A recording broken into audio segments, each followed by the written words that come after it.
welcome to Lanterns Live. It's Ralph, and today I am talking about the first appearance of Hal Jordan.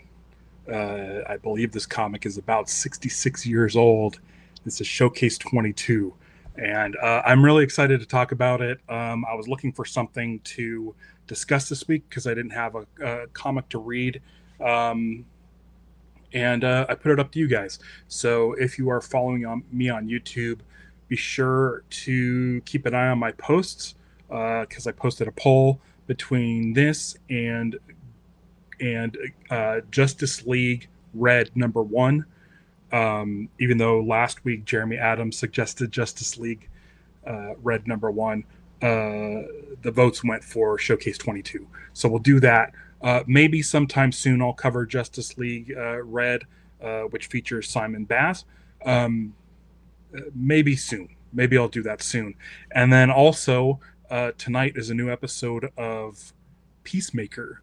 And if there's anything Green Lantern related in it, I'll be doing a show live tomorrow, 9 o'clock Pacific time. That's noon Eastern time. And come join me for that. So we're going to do this. We're going to get through uh, uh, uh, episode 3 of Peacemaker tonight and see if I have an episode to do tomorrow. Today I'm wearing my Black Lantern ring. Just felt like I was in the mood for it because, like, lately, like Garrett Dillahunt over on Instagram has been sort of uh, reposting stuff that feels like it's very, very um, uh, Black Hand centric. Um, there's a video I posted a little while ago that's saying that he was back in the action, he's back at it, and he was just had his hand waving out of the car window, and then the Green Lanterns uh,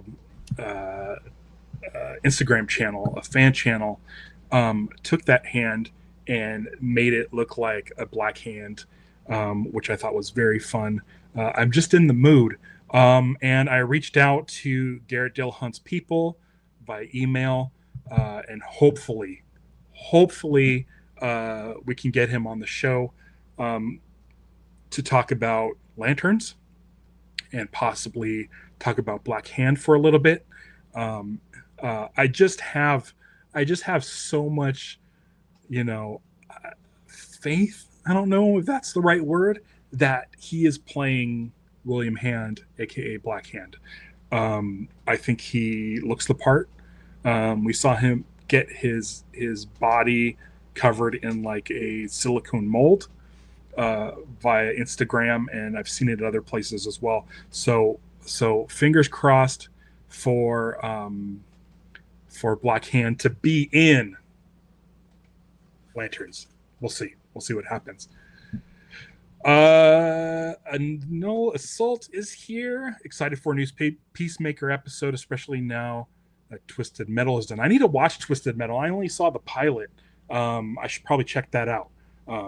It was a lot of fun. It's just there's so much TV going on. Dave's here, says Thursday is Mood for Death. I don't. Yeah, I guess maybe it is. Maybe it is. We'll see. Yeah, I usually do these shows on Wednesdays because that's when new books drop. Last week I did an episode on Thursday because Jeremy Adams was available that day, and I'm not gonna say like no to Jeremy Adams. And the reason why I'm doing it today, because this stream was supposed to be yesterday, for those of you that are like paying close attention, but my internet's been spotty.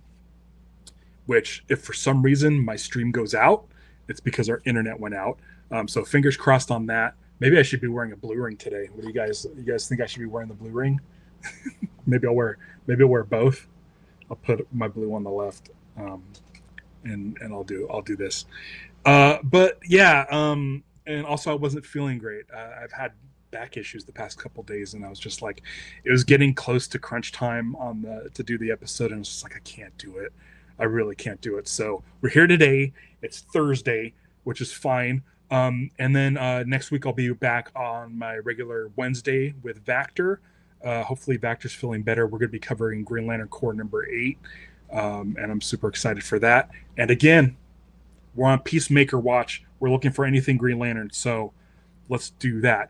This show is going to be a little bit different. This is the first time I'm doing a classic Green Lantern comic book as opposed to a new one, and it's great to kind of start at the beginning with Showcase 22. Listen, I would gladly read Alan Scott stories if they were available on Comixology through Kindle, or that's usually where I get my books. And I'm hoping that we can get those soon enough. I'm hoping Lanterns is a big hit. Remember when the Green Lantern movie came out in 2011, and Comixology created a whole app for just Green Lantern and Green Lantern books, and any Green Lantern books you had over at Comixology would be on the Green Lantern app, and you can just get like buy Green Lantern books there. It was awesome. I love that. It was so fucking cool, and I'm like hoping like maybe with the success of Lanterns, maybe if something comes of Lanterns and it becomes people start looking into it and doing more deep dives into Lanterns, we can get Comixology to put out um, digital versions of the Alan Scott stories, because I have not. I've read one. I think there's one on Comixology, and it was like a Vandal Savage book that they released. I think it had something to do with the fact that Vandal Savage was showing up on Legends of Tomorrow or something. It was really strange, but I know there's archive editions of the Alan Scott stories. They're priced a little high for me, and I'm not really getting physical media anymore because I'm like low on shelf space. But they have these really nice, like clean covers or clean images and stuff that I'm assuming have been digitized. Like they have these on file because this looks exactly like what I read in Comixology for Showcase 22. So they have to have those Alan Scott files. Hopefully, just hopefully, because I'd love to read Alan Scott. I haven't read Golden Age Alan Scott, and I would really love to. So anyway, we're starting in the Silver Age with Showcase 22. Let's get to you get some questions in the chat already. Annual Assault, a friend of mine and I were arguing the other day. Maybe you can give us more perspective. If every Power Ranger fought every Green Lantern using their Green Lantern power rings, who do you think would win? I mean, that's tough because, like, see, I have this Kyle Rayner statue, and he's creating like a Gundam construct. So, like, if the Power Rangers, even if they build their Megazord and they come together, like one dude's gonna build a Gundam like to fight it, and you still have the other Earth Lanterns. Like let's just say we're doing Earth Lanterns. What I'd be interested in is like let's do a 1-for-1. Let's get Kyle Rayner or Hal Jordan or any of the Green Lanterns versus the Green Ranger. Let's get and I know Tommy is also the White Ranger, but what if we get Kyle Rayner White Lantern versus Tommy White Ranger, and then we do like let's say Hal Jordan Green Lantern versus Tommy Green Ranger, and then you just go through. You do Jason versus Atrocitus, the red. You do. Is there? There's no Orange Ranger. There's probably Orange Ranger down the road. But let's go. Like, are you going to do Sinestro versus Trini? Are you going to do Saint Walker versus Billy? And then you're going to have Black Hand versus Zach. Like, I'm if we're doing that, like Green Lanterns or Lanterns all the way. If it's just Green Lanterns, still, I think Green Lanterns got it.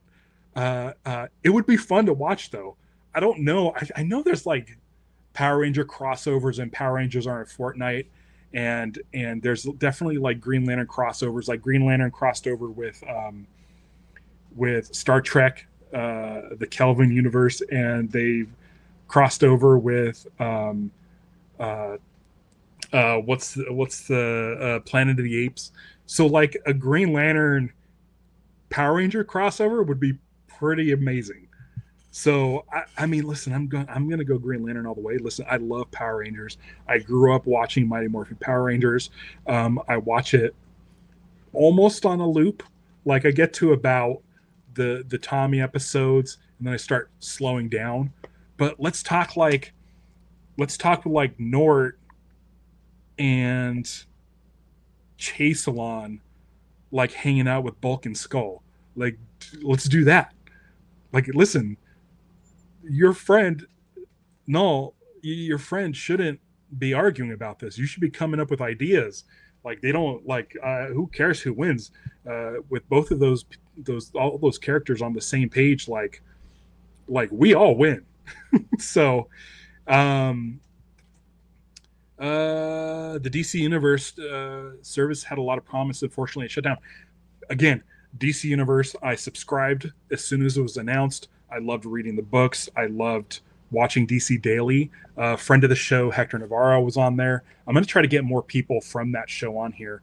I've become friendly with um, a few folks over there. So I love DC Daily. That was my favorite thing. Cloned Avengers in the house. What's up, brother? Not much, man. Just gonna be chatting about Showcase 22 in a minute. And I'm kind of excited to talk about it because I'm doing something a little bit different this time. I'm actually going to be bringing up images, and we're going to chat about some panels that I thought were of interest. Uh, Considering this is the very first Green Lantern appearance, we're getting a lot of stuff that is still with the series today. And there's 3 stories in the book. Let's see. The Power Rangers has multiverse now, so you can definitely have multiple Tommies. Hey, man, the more Tommies, the better. Well, let's do it. Let's do it. Can you imagine, dude? I bet you Tommy and Kyle would get along so well. Power Rangers in a Mortal Kombat game would be huge. Let's get the Green Ranger in Injustice. There's rumors that there's an Injustice 3 coming out.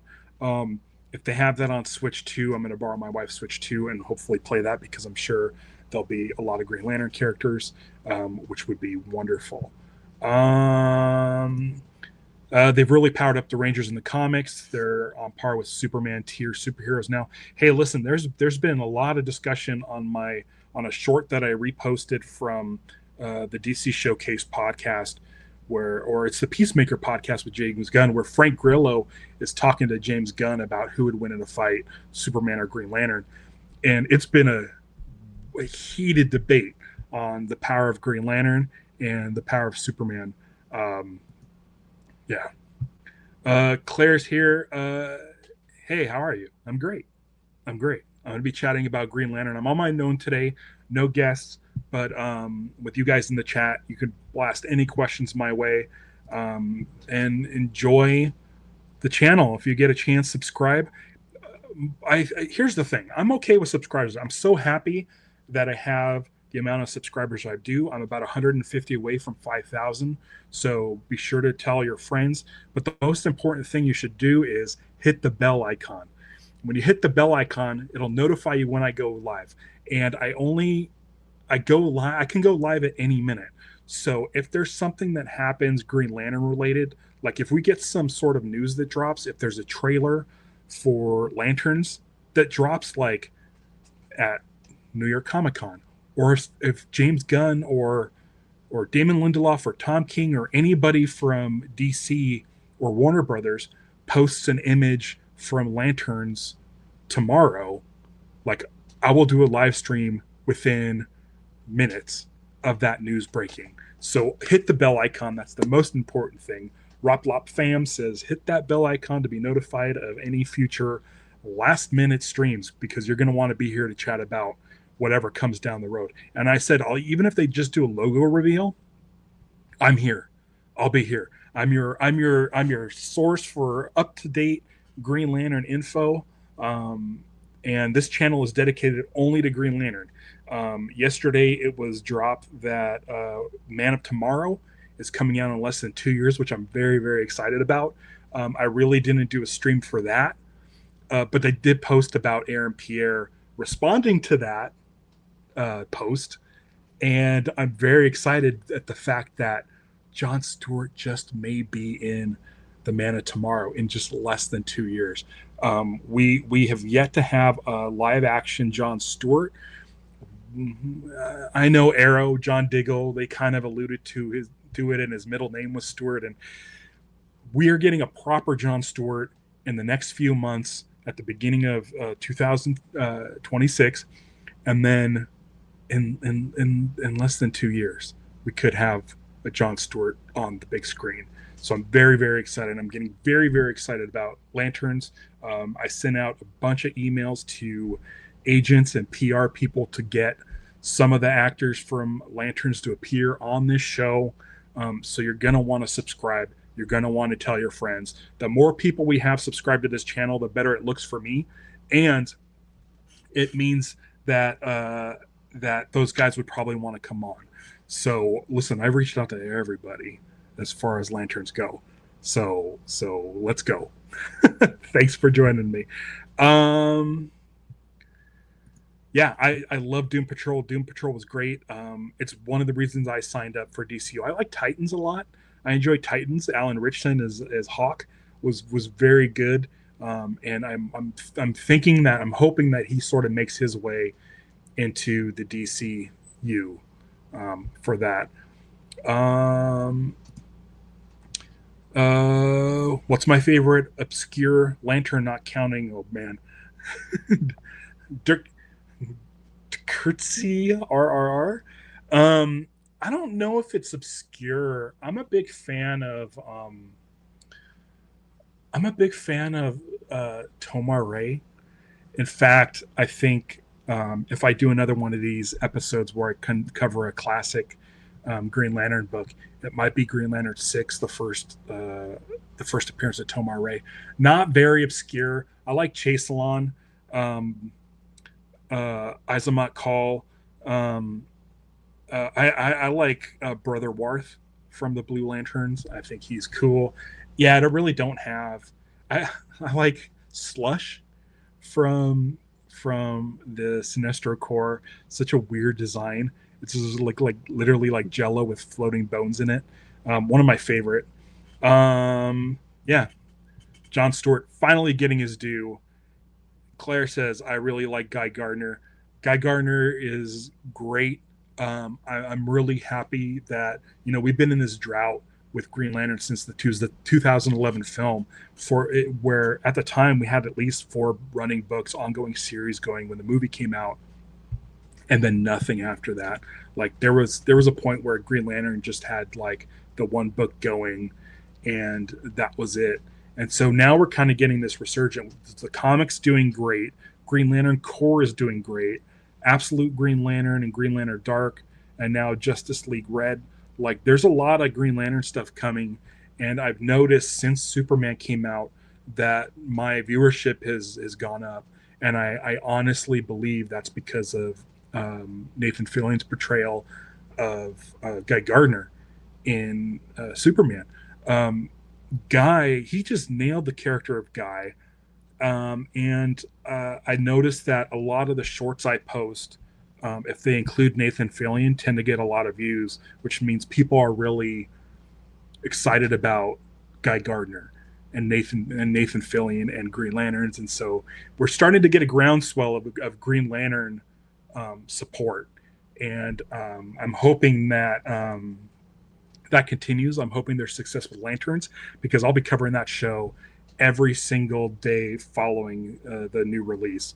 If they release it like at 6 o'clock Pacific time, like they have been with Peacemaker, I might even do my Lanterns recap like immediately after the show airs. So we'll see how it goes.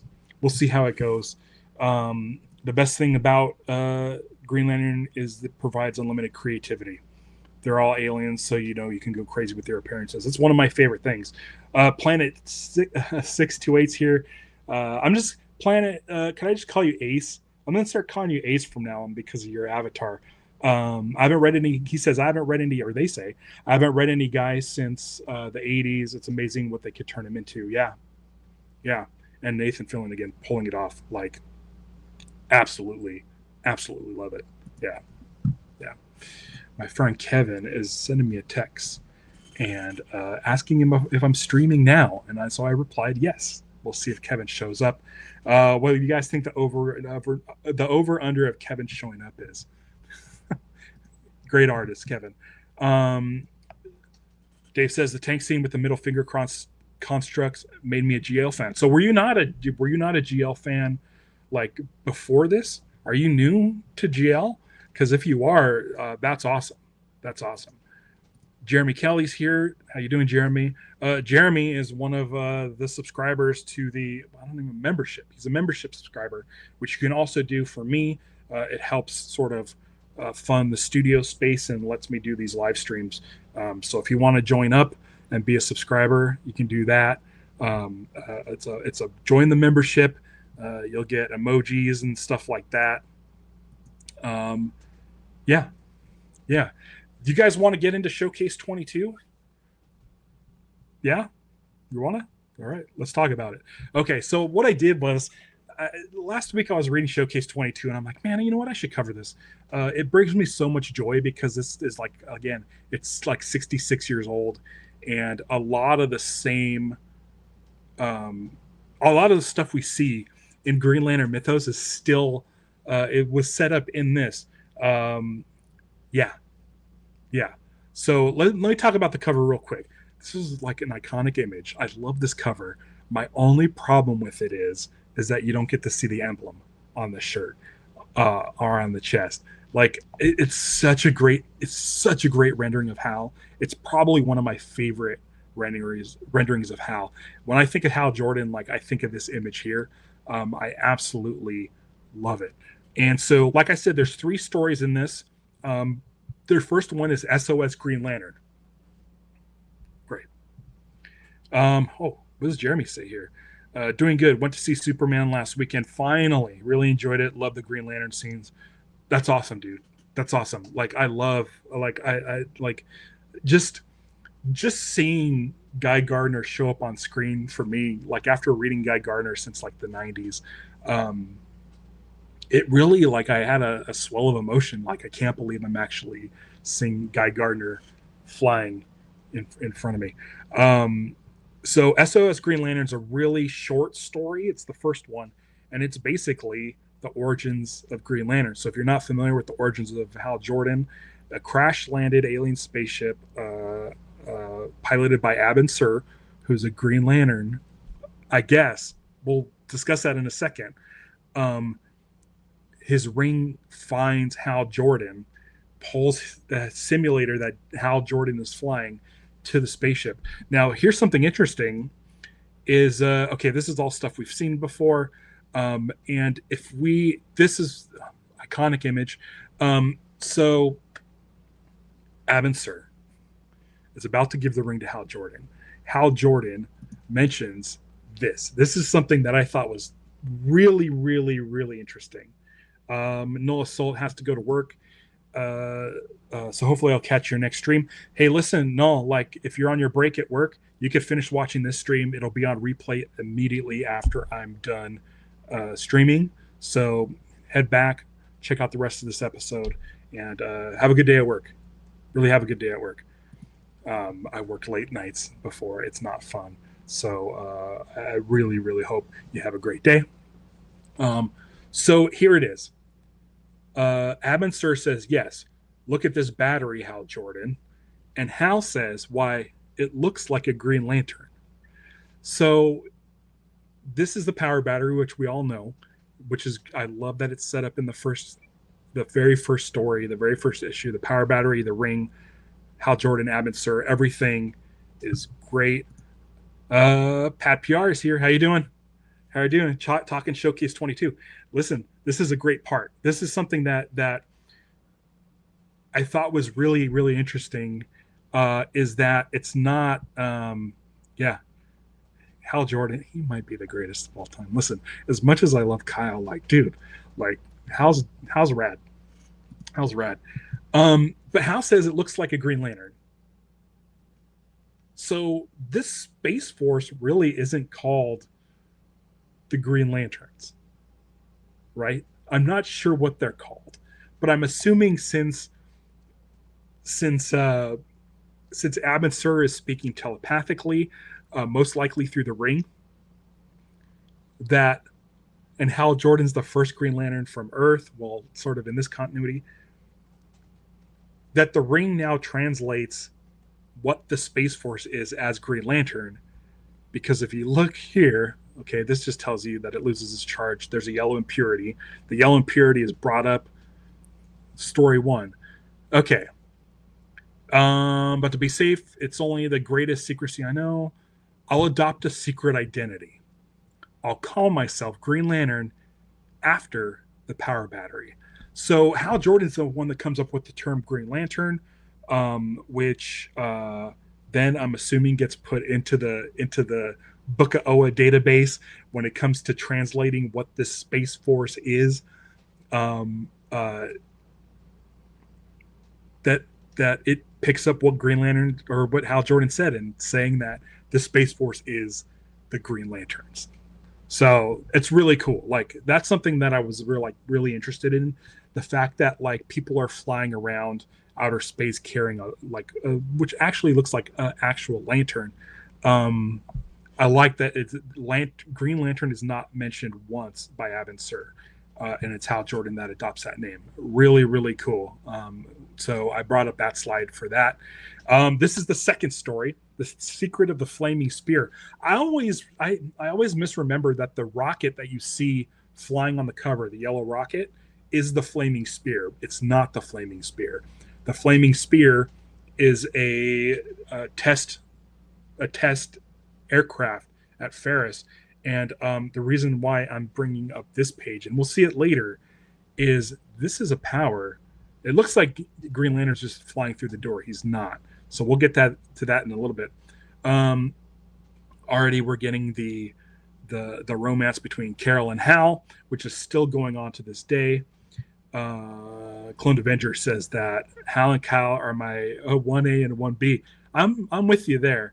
I might go I might go different though. It might be Kyle is my 1A and Hal is my 1B. There's just something about Kyle that I really, really, really, really like. I really like Kyle. So Carol's here. Carol is going to be given Ferris aircraft. Like this is her father's going away for 2 years. Hal's trying to hit on her, and she's like, "Net." She puts the squash on it, but she likes Green Lantern. In this story, is the first time we get the Green Lantern oath. In Hal Jordan's dressing room at the hangar, a green-clad figure murmurs a solemn oath. So this oath wasn't really given to him by Abin Sur. Maybe it was off screen. Maybe it's like the movie where the ring sort of fuses with Hal Jordan's brain, and sort of when Hal hits the ring on the power battery, he sort of starts reciting the thing based on just out of nowhere. So I'm not really sure if this is just something he created or if it's something that the ring is sort of guiding him to do. But this is a holdover from Alan Scott in Brightest Day and Blackest Night. No evil shall escape my sight. Let those who worship evil's might beware my power. Green Lantern's light. That oath has changed a little bit throughout the years, but we are back to this version. At one point, it was Darkest Night, but now it's black. It's back to Blackest Night, which is great because it fits into Black Hand and the Blackest Night from the Jeff Johns run. So right off the bat, we've established Ferris aircraft, Abin Sur, Green Lantern ring, power batteries, the oath. We don't have Tom yet, so this is something. This is something I found really interesting. Green Lantern phasing through a wall. Like that's not something that we see a lot of anymore. But he's able to phase through walls. Pod PR says, I really want like a Green Lantern animated series that's the first season could be Hal's origins, Sinestro turning to dark side. Season 2 could be Introduced Guy. Season 3, I'm assuming it'll be you're looking for like John Stewart and stuff. I mean, it's kind of the Green Lantern First Flight kind of does that for me, scratches that itch. You get the Abin Sur scene before you get to the titles. And then Green Lantern, the animated series, kind of fills that for me. Green Lantern First Flight also has a turn of Sinestro. But yeah, I mean, I'm kind of hoping Lanterns, we get some Abin Sur.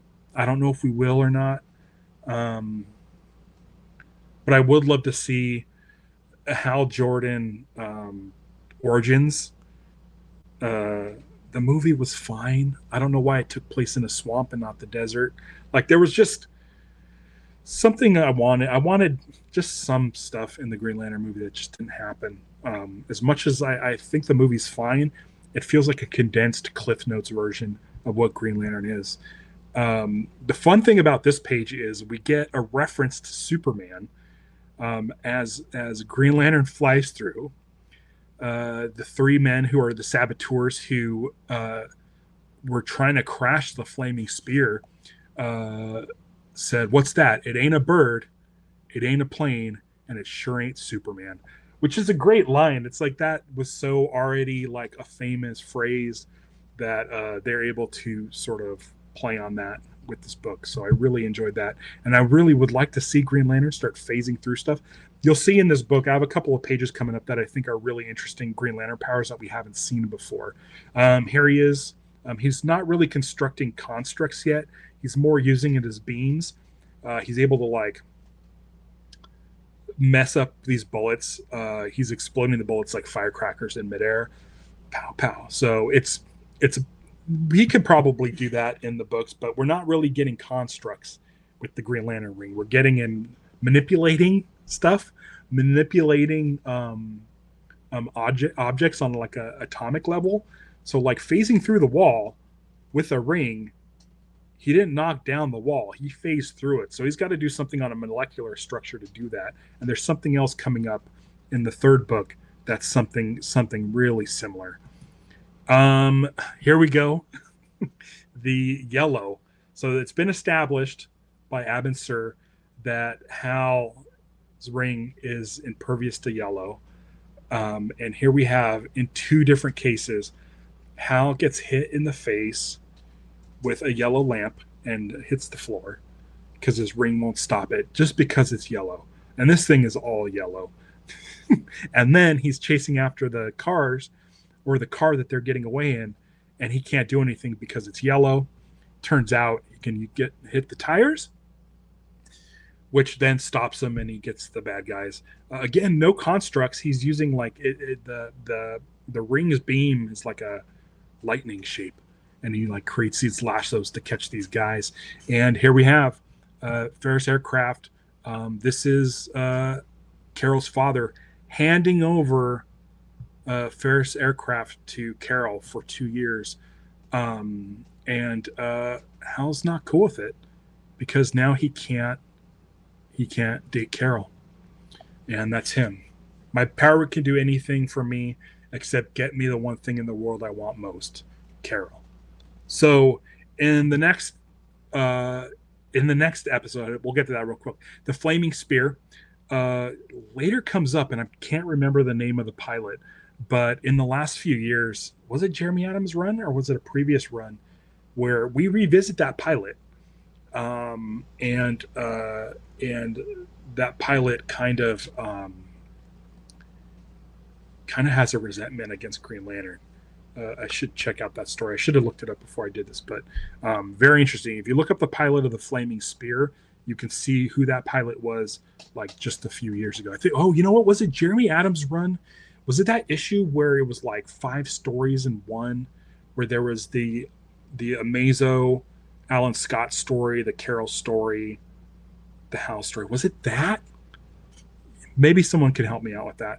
But this is definitely comes up in a recent run of Green Lantern. Okay, so this is what I thought was the Flaming Spear. This is just a missile. This is the runaway missile. And if you take a look at it, you might find out what problem Green Lantern has trying to stop this missile. And yeah, you're right. It's yellow. Of course. Like, this is the first book, and I understand that they're trying to get their footing, but like they really lean into the Green Lantern is powerless against yellow. It's a little eye rolly, but what I do like about this issue, or what I think is funny about this, is the Guardians aren't mentioned by Abin Sur, and we know Abin Sur is a spaceman who flies around in space as a member of the Green Lantern Corps. But these first 2 stories that we have after the origin are all Earth based, and I don't think I think we get the Guardians sooner then later, I'll have to keep reading this, but again, Tomar Ray doesn't show up till issue 6 of Green Lantern. So we have Showcase 22, 23, and 24 with Green Lantern, and then Green Lantern 1, 2, 3, 4, 5, and then Green Lantern 6. He finally meets his first alien lantern other than Avid Sur. And so it's like one of those things where it's like, man, you have a whole universe at your disposal, and you're doing these guys who keep saboteuring spaceships and spacecraft. Hal making advances towards Carol. It's a little, in this day and age, it's a little forceful for me. But that's that. They do, and she likes, so Carol likes Green Lantern.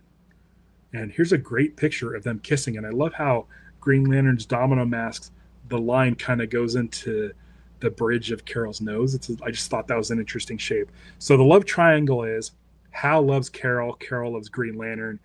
Hal doesn't want Carol to like him only for being Green Lantern. So that love triangle is set up, and the writers in the early days of Green Lantern play a ton with this.